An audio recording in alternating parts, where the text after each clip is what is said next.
എല്ലാവർക്കും നമസ്കാരം. എല്ലാവർക്കും ട്രൂ യുവനിലേക്ക് സ്വാഗതം. എൻ്റെ പേര് ദിലീപ്, ബയോളജിയാണ് പഠിപ്പിക്കുന്നത്. അപ്പം നമ്മളിന്ന് ഡിസ്കസ് ചെയ്യാൻ പോകുന്നത് റീസെൻ്റായിട്ട് നമ്മുടെ LGS എക്സാമിനൊക്കെ ചോദിച്ചിട്ടുള്ള ചില ക്വസ്റ്റ്യൻസുകളാണ്. അപ്പോൾ അതിനോടൊപ്പം തന്നെ കണക്റ്റഡ് പോയിൻറ്റ്സുകളും പറയുന്നുണ്ട്. കൃത്യമായിട്ട് നോട്ട് ചെയ്യുക, നന്നായിട്ട് പഠിക്കുക. അത് അപ്പോൾ നമുക്ക് ഒന്നാമത്തെ ക്വസ്റ്റ്യനിലേക്ക് പോകാം.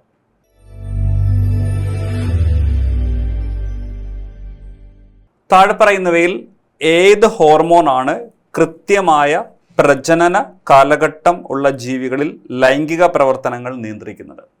നമ്മുടെ സ്കൂൾ ടെസ്റ്റിലെ ഒരു സ്റ്റേറ്റ്മെൻ്റ് ആണത്. താഴെ പറയുന്നവയിൽ ഏത് ഹോർമോണാണ് കൃത്യമായ പ്രജനന കാലഘട്ടമുള്ള ജീവികളിൽ ലൈംഗിക പ്രവർത്തനങ്ങൾ നിയന്ത്രിക്കുന്നത്? Option cortisol, thymosin, aldosterone, melatonin. ഇതിന് ആൻസർ മെലാറ്റോണിൻ ആണ് അല്ലേ? വളരെ ഇമ്പോർട്ടൻ്റ് ആണ് മെലാറ്റോണിൻ. നമുക്കറിയാം മെലാറ്റോണിനെ ആരാ ഉൽപ്പാദിപ്പിക്കുന്നത്? നിങ്ങൾ പൈനിയൽ ഗ്രന്ഥി എന്ന് കേട്ടിട്ടുണ്ടല്ലേ? ഓക്കെ, നമ്മൾ ചില ആൾക്കാരൊക്കെ പീനിയൽ ഗ്രന്ഥി എന്ന് പറയാറുണ്ട്. കൃത്യമായ പ്രൊനൗൺസിയേഷൻ പൈനിയൽ എന്നാണ് കേട്ടോ. ഓക്കെ, പൈനിയൽ ഗ്രന്ഥി ഉൽപ്പാദിപ്പിക്കുന്ന പ്രധാനപ്പെട്ട ഒരു ഹോർമോൺ ആണെന്ത്? മെലാറ്റോണിൻ. എവിടെയാണ് പൈനിയൽ ഗ്രന്ഥി ഇരിക്കുന്നത്? നമുക്കറിയാം നമ്മുടെ തലച്ചോറിലാണ് അല്ലേ? നമ്മുടെ തലച്ചോറിൽ ഹൈപ്പോതലാമസിനടുത്തായിട്ട് നമുക്ക് ആരെ കാണാം? പൈനിയൽ ഗ്രന്ഥിയെ കാണാം. ഈ പൈനിയൽ ഗ്രന്ഥിയാണ് ആരെ ഉണ്ടാക്കുന്നത്? മെലാറ്റോണിനെ ഉണ്ടാക്കുന്നത്. ഈ മെലാറ്റോണിനാണ് കൃത്യമായ പ്രജനന കാലഘട്ടമുള്ള ജീവികളിൽ ലൈംഗിക പ്രവർത്തനങ്ങളെ നിയന്ത്രിക്കുന്നത്. ഓക്കെ, ഇനി എക്സാമിന് പലപ്പോഴും ചോദിച്ചിട്ടുണ്ട് നമ്മുടെ ശരീരത്തിലെ ബയോളജിക്കൽ ക്ലോക്ക് അല്ലെങ്കിൽ ജൈവ ഘടികാരം എന്നറിയപ്പെടുന്ന ഗ്രന്ഥി ഏതാണ്? വളരെ പ്രധാനപ്പെട്ടതാണ്. ഒരുപാട് പ്രാവശ്യം എക്സാമിന് ചോദിച്ചിട്ടുള്ള ചോദ്യമാണ് അല്ലേ? അപ്പം നമ്മുടെ ശരീരത്തിലെ ജൈവ ഘടികാരം അല്ലേ? ശരീരത്തിലെ ജൈവ ഘടികാരം അല്ലെങ്കിൽ ബയോളജിക്കൽ ക്ലോക്ക് എന്നറിയപ്പെടുന്ന ഗ്രന്ഥി ഏതാണ്? നമ്മളുടെ പൈനിയൽ ഗ്രന്ഥിയാണ്. നമ്മുടെ ബോഡിക്കകത്തൊരു ക്ലോക്കിംഗ് സിസ്റ്റം ഉണ്ടല്ലേ? അതിനെ കൃത്യമായിട്ട് കൺട്രോൾ ചെയ്യുന്നത് നമ്മളുടെ ഈ പൈനിയൽ ഗ്രന്ഥി ഉൽപ്പാദിപ്പിക്കുന്ന ഏത് ഹോർമോണാണ്? മെലാറ്റോണിനാണ്. അതുകൊണ്ട് മെലാറ്റോണിനെ നമുക്ക് എന്ത് വിളിക്കാം? ജൈവ ഘടികാരം എന്ന് വിളിക്കാം. അപ്പോൾ എക്സാമിന് ചോദിക്കാം ജൈവ ഘടികാരം എന്നറിയപ്പെടുന്ന ഗ്രന്ഥി ഏതാണ്? അത് നമ്മുടെ പൈനിയൽ ഗ്രന്ഥിയാണ്. എന്നാൽ ജൈവ ഘടികാരം എന്നറിയപ്പെടുന്ന ഹോർമോൺ ഏതാണ് എന്ന് ചോദിച്ചാൽ ആൻസർ എന്താ? മെലാറ്റോണിനാണ്. കിട്ടിയല്ലോ? ജൈവ ഘടികാരം എന്നറിയപ്പെടുന്ന ഗ്രന്ഥി എന്നാണ് ചോദിക്കുന്നതെങ്കിൽ നമ്മുടെ പൈനിയൽ ഗ്രന്ഥിയാണ്. എന്നാൽ ജൈവ ഘടികാരം എന്നറിയപ്പെടുന്ന ഹോർമോൺ ചോദിച്ചാൽ ആൻസർ എന്താണത്? മെലാറ്റോണിനാണ്. ഓക്കെ, ഈ മെലാറ്റോണിൻ്റെ പ്രധാനപ്പെട്ട ധർമ്മങ്ങളിൽ ഒന്നാണ് നമ്മൾ ഉറങ്ങുക, ഉണരുക അല്ലേ? ഉറങ്ങുക, ഉണരുക തുടങ്ങിയ പ്രക്രിയകളെ നിയന്ത്രിക്കുന്ന ഹോർമോണുമാർ തന്നെയാണത് മെലാറ്റോണിനാണ്. അതിനെക്കുറിച്ചൊക്കെ ഡീറ്റെയിൽ ആയിട്ട് നമ്മുടെ 10ാം ക്ലാസ്സിലെ ടെക്സ്റ്റ് ബുക്കിൽ പറയുന്നുണ്ട്. ഓക്കെ, അതുമായി കണക്ട് ചെയ്ത പോയിന്റ്സുകളാണ് പറയുന്നത്. ഓക്കെ, അപ്പോൾ ഉറങ്ങുക, ഉണരുക തുടങ്ങിയ പ്രക്രിയകളെ നിയന്ത്രിക്കുന്ന ഹോർമോൺ എന്താണത്? മെലാറ്റോണിനാണ്. രാത്രിയിൽ 9 മണിക്ക് ശേഷം നമ്മുടെ രക്തത്തിലെ മെലാറ്റോണിൻ്റെ അളവ് കൂടിക്കൂടി വരും. അപ്പോഴാണ് നമുക്ക് ഉറങ്ങാനുള്ള പ്രവണത ഉണ്ടാകുന്നത് അല്ലേ? അപ്പോൾ ഉറക്കത്തിന് കാരണമാകുന്ന ഹോർമോൺ ഏതാണ്? അല്ലെങ്കിൽ സ്ലീപ്പ് ഹോർമോൺ എന്ന് വിളിക്കുന്ന ആരാണ്? അതും മെലാറ്റോണിനെ തന്നെയാണ്. ഓക്കെ, അപ്പോൾ സ്ലീപ്പ് ഹോർമോൺ എന്ന് വിളിക്കുന്ന മെലാറ്റോണിനെയാണ്. ഉറക്കത്തെ സഹായിക്കുന്ന ഹോർമോൺ മെലാറ്റോണിനാണ്. കൃത്യമായ പ്രജനന കാലഘട്ടമുള്ള ജീവികളിൽ ലൈംഗിക പ്രവർത്തനങ്ങളെ നിയന്ത്രിക്കുന്ന ഹോർമോൺ ആര് തന്നെയാണത്? മെലാറ്റോണിനാണ്. ഓക്കെ, അപ്പോൾ ഇതൊക്കെ മെലാറ്റോണിനുമായി ബന്ധപ്പെട്ട പോയിന്റുകളാണ്. മെലാറ്റോണിനെ ഉൽപ്പാദിപ്പിക്കുന്ന ഗ്രന്ഥി നമ്മുടെ പൈനിയൽ ഗ്രന്ഥിയാണ്. പൈനിയൽ ഗ്രന്ഥിയാണ് നമ്മൾ എന്ത് വിളിക്കുന്നത്? ജൈവ ഘടികാരം എന്ന് വിളിക്കുന്ന ഗ്രന്ഥി. ഓക്കെ, ഇനി ഈ പൈനിയൽ ഗ്രന്ഥിയുമായി ബന്ധപ്പെട്ട ഒരു പോയിന്റ് കൂടി പറയാം. നമ്മൾ പൈനിയൽ ഗ്രന്ഥിയെ വിളിക്കുന്ന മറ്റൊരു പേരാണ് തേർഡ് ഐ എന്ന് പറയാറുണ്ട് കേട്ടോ. അതുകൂടി നിങ്ങളൊന്ന് ഓർത്ത് വെക്കുക. തേർഡ് ഐ അല്ലേ? തേർഡ് ഐ എന്നറിയപ്പെടുന്ന ഗ്രന്ഥി, തേർഡ് ഐ എന്നറിയപ്പെടുന്ന ഗ്രന്ഥിമാർ തന്നെയാണ് നമ്മുടെ പൈനിയൽ ഗ്രന്ഥിയാണ് കേട്ടോ. പൈനിയൽ ഗ്രന്ഥിയാണ് പൈനിയൽ ഗ്രന്ഥി. ചില ആൾക്കാരൊക്കെ പീനിയൽ എന്ന് പറയാറുണ്ട്, പക്ഷെ കറക്റ്റ് പ്രൊനൗൺസിയേഷൻ പൈനിയൽ എന്നാണ്. കാരണം പൈൻ കോണിൻ്റെ ആകൃതിയാണ്. നിങ്ങൾ പൈൻ മരങ്ങൾ കേട്ടിട്ടുണ്ടല്ലേ? ഈ പൈൻ മരങ്ങൾക്കൊരു കോണുണ്ട്. ഈ പൈൻ കോണിൻ്റെ ആകൃതിയിലായത് ഇരിക്കുന്നത്. അതുകൊണ്ട് നമ്മൾ എന്ത് വിളിക്കാറുണ്ട്? പൈനിയൽ ഗ്രന്ഥി എന്ന് വിളിക്കുന്നത്. ശരീരത്തിലെ ഏറ്റവും ചെറിയ ഗ്രന്ഥിയാണ്, അല്ലെ ഏറ്റവും ചെറിയ അന്തസ്രാവി ഗ്രന്ഥിയാണ്. അതൊക്കെ ഈ പൈനിയൽ ഗ്രന്ഥിയുടെ പ്രത്യേകതയാണ്. ക്ലിയർ ആണല്ലോ? ഓക്കെ, പിന്നെ കോർട്ടിസോൾ. കോർട്ടിസോൾ എന്നറിയപ്പെടുന്നത് നമ്മുടെ അഡ്രിനൽ ഗ്രന്ഥിയുടെ പുറം ഭാഗത്തെ നമ്മൾ അഡ്രിനൽ കോർട്ടെക്സ് എന്ന് പറയും. നിങ്ങൾ കേട്ടിട്ടുണ്ടാകും. നമ്മുടെ വൃക്കയുടെ മുകളിലായിട്ട് ഏത് ഗ്രന്ഥിയുണ്ട്? അഡ്രിനൽ ഗ്രന്ഥിയുണ്ട്. അഡ്രിനൽ ഗ്രന്ഥിയുടെ പുറം ഭാഗത്തെ വിളിക്കുന്ന പേരാണ് അഡ്രിനൽ കോർട്ടെക്സ്.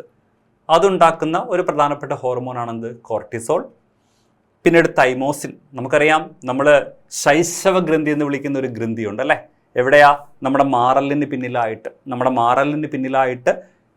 നമ്മുടെ ഹൃദയത്തിനൊക്കെ തൊട്ട് മുൻപിലായിട്ടൊരു ഗ്രന്ഥിയുണ്ട്. നമ്മൾ ആ ഗ്രന്ഥിയെ വിളിക്കുന്ന പേരാണെന്ത്? ശൈശവ ഗ്രന്ഥി അല്ലെങ്കിൽ ജുവനൈൽ ഗ്ലാൻഡ് അല്ലെങ്കിൽ തൈമസ് ഗ്രന്ഥി.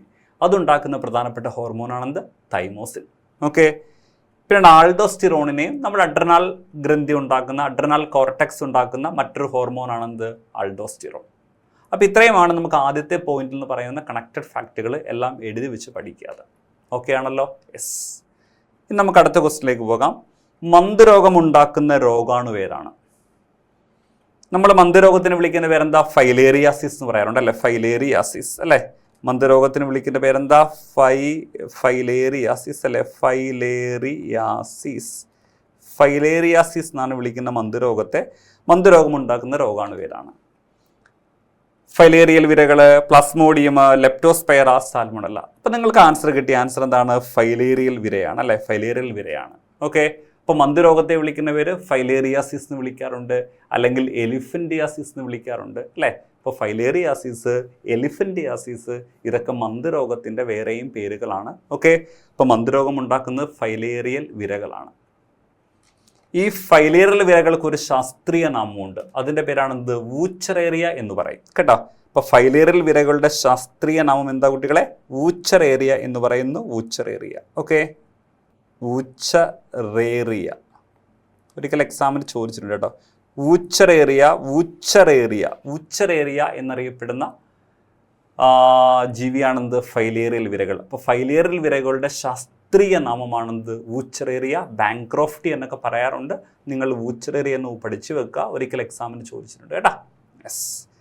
അങ്ങനെയാണെങ്കിൽ നമ്മുടെ പ്ലാസ്മോഡിയം എന്നറിയപ്പെടുന്ന ഒരു പ്രൊട്ടോസോവയാണ് അല്ലേ? ആണല്ലോ.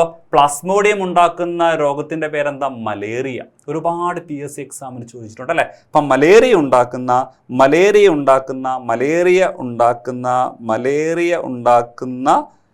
സൂക്ഷ്മജീവിയാണ് എന്ത്? പ്ലാസ്മോഡിയം. എന്താണത്? പ്ലാസ്മോഡിയം. അപ്പോൾ പ്ലാസ്മോഡിയം ഒരു പ്രൊട്ടോസോവയാണ്. പ്ലാസ്മോഡിയം ഉണ്ടാക്കുന്ന രോഗമാണെന്ത്? മലേറിയ. അങ്ങനെയാണെങ്കിൽ ലെപ്റ്റോസ്പൈറ എന്നറിയപ്പെടുന്ന ഒരു ബാക്ടീരിയയാണ്. ലെപ്റ്റോസ്പൈറ ഉണ്ടാക്കുന്ന രോഗമാണെന്ത്? എലിപ്പനി അല്ലെങ്കിൽ ലെപ്റ്റോസ്പൈറോസിസ് അല്ലേ? അപ്പോൾ എലിപ്പനി ഉണ്ടാക്കുന്ന ആരാണത്? ലെപ്റ്റോസ്പൈറ എന്ന ബാക്ടീരിയയാണ് എലിപ്പനി ഉണ്ടാക്കുന്നത് കേട്ടോ. അപ്പോൾ എലിപ്പനി ഉണ്ടാക്കുന്ന ബാക്ടീരിയ ലെപ്റ്റോസ്പൈറയാണത്. നമ്മൾ എലിപ്പനിയെ വിളിക്കുന്ന മറ്റൊരു പേരാണ് ലെപ്റ്റോസ്പൈറോസിസ്. എലിപ്പനിയെ വിളിക്കുന്ന മറ്റൊരു പേരെന്താ? ലെപ്റ്റോസ്പൈറോസിസ്. എന്താണത്? ലെപ്റ്റോസ്പൈറോസിസ് ആണ് എന്തിനെ വിളിക്കുന്നത്? എലിപ്പനിയെ വിളിക്കുന്നത്. ആ എലിപ്പനി ഉണ്ടാക്കുന്ന ബാക്ടീരിയയുടെ പേരാണ് കുട്ടികളെ ലെപ്റ്റോസ്പൈറ. ഓക്കെ ആണല്ലോ? യെസ്. അടുത്ത സാൽമോണല്ല ഉണ്ടാക്കുന്ന എന്താണ്? ടൈഫോയിഡ് ആണ് അല്ലേ? ടൈഫോയിഡ് എന്ന് പറയുന്ന രോഗമുണ്ടാക്കുന്ന ബാക്ടീരിയ ആണെന്ത്? സാൽമോണല്ല. ടൈഫോയിഡ് എന്നറിയപ്പെടുന്ന രോഗമുണ്ടാക്കുന്ന ബാക്ടീരിയ ആണെന്ത്? സാൽമോണല്ല. ഓക്കെ ആണല്ലോ? അപ്പോൾ നമ്മൾ എന്തൊക്കെ പറഞ്ഞ മന്ദരോഗത്തെ നമ്മൾ ഫൈലേറിയാസിസ് എന്ന് വിളിക്കാറുണ്ട്, അല്ലെങ്കിൽ എലിഫന്റിയാസിസ് എന്ന് വിളിക്കാറുണ്ട്. ഇതുണ്ടാക്കുന്ന ആ വിരയുടെ പേരെന്താണത്? അതാണെന്ത്? ഫൈലേറിയൽ വിരകൾ. അതിൻ്റെ ശാസ്ത്രീയ നാമമാണ് കുട്ടികളെ വൂച്ചറേറിയ. ഓക്കെ. അടുത്ത പ്ലാസ്മോഡിയം ഒരു പ്രൊട്ടോസോവയാണ്. പ്ലാസ്മോഡിയം ഉണ്ടാക്കുന്ന രോഗത്തിൻ്റെ പേരാണെന്ത്? മലേറിയ. ഓക്കെ. അടുത്തത് ലെപ്റ്റോസ്പൈറ ഒരു ബാക്ടീരിയ ആണ്. അതുണ്ടാക്കുന്ന രോഗത്തിൻ്റെ പേരാണ് ലെപ്റ്റോസ്പൈറോസിസ് അല്ലെങ്കിൽ എലിപ്പനി. Okay.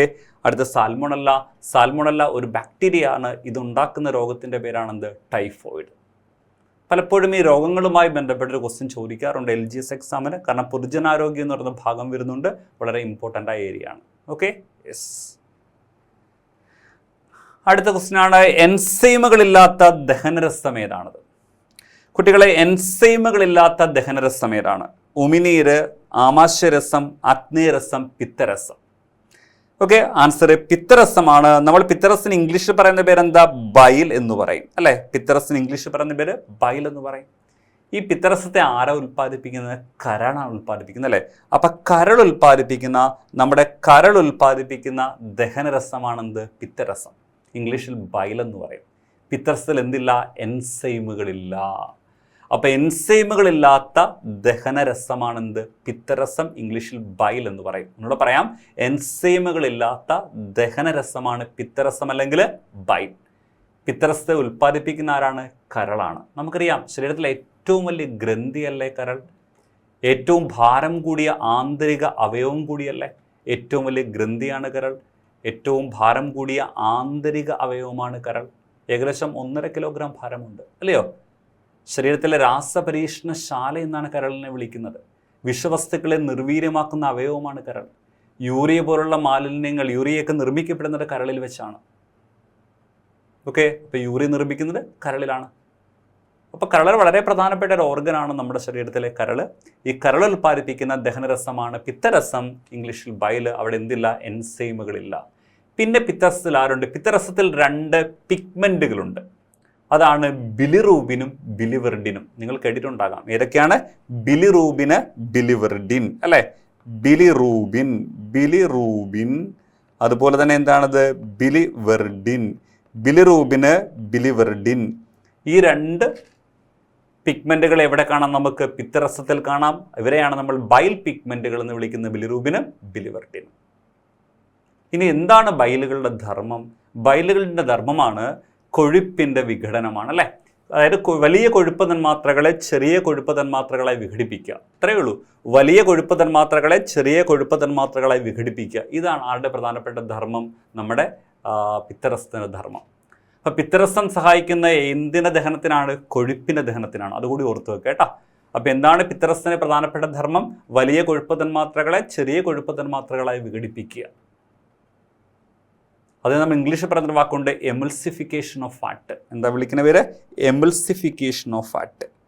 എമൾസിഫിക്കേഷൻ of fat. Emulsification of fat എന്ന് പറയുമ്പോൾ വലിയ കൊഴുപ്പ് തന്മാത്രകളെ ചെറിയ കൊഴുപ്പ് തന്മാത്രകളാക്കി വിഘടിപ്പിക്കുക. ഇതാണ് ആരുടെ പ്രധാനപ്പെട്ട ധർമ്മം പറഞ്ഞു? പിത്തരസത്തിൻ്റെ. ക്ലിയർ ആണല്ലോ? ഓക്കെയാണ്. അടുത്ത് ഒരു കറണ്ട് അഫെയർ റിലേറ്റഡ് ചോദ്യമാണ്. കോവിഡിനെതിരായ mRNA വാക്സിൻ, കോവിഡിനെതിരായ mRNA വാക്സിൻ വികസിപ്പിച്ചെടുത്തതിന് 2023 വൈദ്യശാസ്ത്ര നൊബൽ സമ്മാനം നേടിയ വ്യക്തി ആരാണ്? 2023 വൈദ്യശാസ്ത്ര നൊബേൽ നേടിയ വ്യക്തി ആരാണ്? ആൻസർ കാറ്റലിൻ കാരിക്കോ ആണ്. ഓക്കെ, അപ്പോൾ കോവിഡിനെതിരായിട്ട് എന്ത് വാക്സിനാണ്? mRNA vaccine. Messenger RNA vaccine ഉണ്ട്. mRNA വാക്സിൻ ഡെവലപ്പ് ചെയ്തെടുത്ത വ്യക്തിയാണെന്ത്? കാറ്റലിൻ കാരിക്കോ. അദ്ദേഹത്തിനാണ് 2023 വൈദ്യശാസ്ത്ര നൊബേൽ സമ്മാനം കിട്ടിയത്. അങ്ങനെയാണെങ്കിൽ സ്വാൻഡോ പാബയ്ക്ക് 2022 കേട്ടോ. 2022 വൈദ്യശാസ്ത്ര നൊബേൽ സമ്മാനം നേടിയ വ്യക്തിയാണെന്ത്? സ്വാൻഡോ പാബെ. ഓക്കെ ആണല്ലോ? അതുകൂടി ഓർത്ത് വെക്കുക. കറണ്ട് അഫെയർ റിലേറ്റഡ് ടോപ്പിക്കാണ്.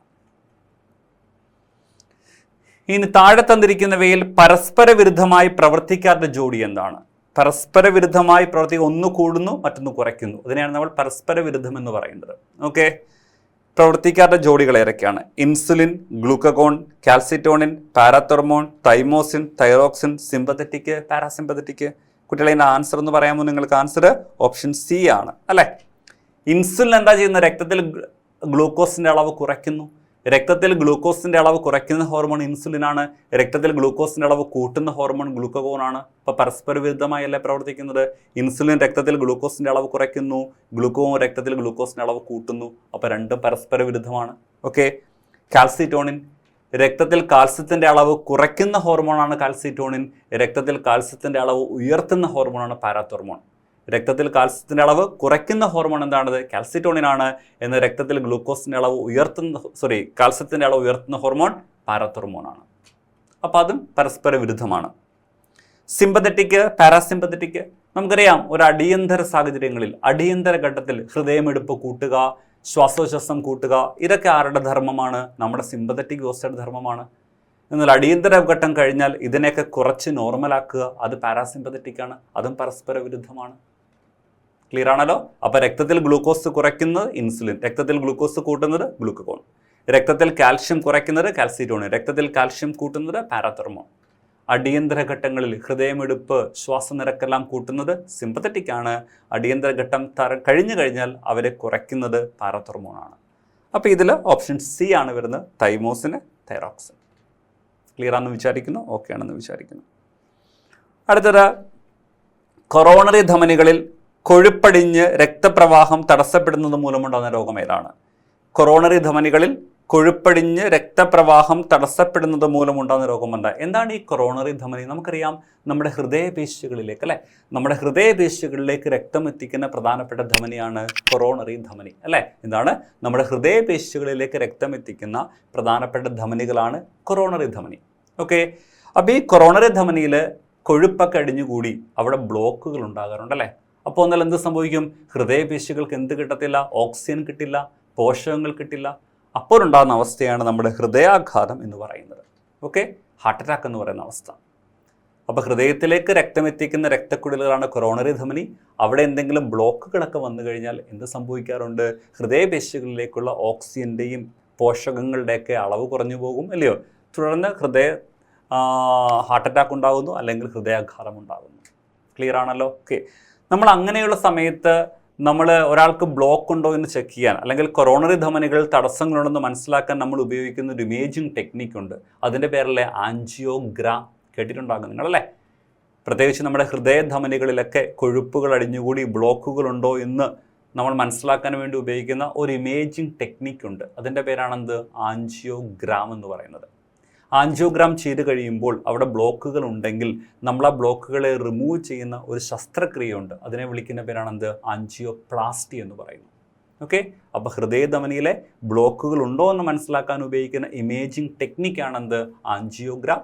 അങ്ങനെ ഒരു ബ്ലോക്കുകൾ ഉണ്ടെങ്കിൽ ആ ബ്ലോക്കുകളെ നമ്മൾ സർജിക്കലി റിമൂവ് ചെയ്യുന്ന പ്രക്രിയയെ വിളിക്കുന്ന പേരാണെന്ത്? ആൻജിയോപ്ലാസ്റ്റി. അതൊരു സർജറിയാണ്. ക്ലിയർ ആണല്ലോ? ഓക്കെ ആണല്ലോ? യെസ്. അപ്പോൾ ഇത്രയുമാണ് നമ്മൾ ഇന്നത്തെ ക്ലാസ്സിൽ ഡിസ്കസ് ചെയ്യുന്നത്. അപ്പോൾ അഡീഷണൽ ആയിട്ട് കുറേ പോയിന്റ്സുകൾ പറഞ്ഞിട്ടുണ്ട്. എല്ലാവരും കൃത്യമായിട്ട് മനസ്സിലാക്കുക. ഇനി വരാൻ പോകുന്ന LGS എക്സാം ഉറപ്പാണ് നമുക്ക് ക്രാക്ക് ചെയ്യണം. അപ്പോൾ തീർച്ചയായിട്ടും നിങ്ങൾ ക്ലാസ്സുകൾ ഫോളോ ചെയ്യുക. ഓക്കെ, നമ്മൾ നിങ്ങളോടൊപ്പം തന്നെയുണ്ട്. അപ്പോൾ അടുത്ത ക്ലാസ്സിൽ കാണാം. എല്ലാവർക്കും ബൈ, ടേക്ക് കെയർ.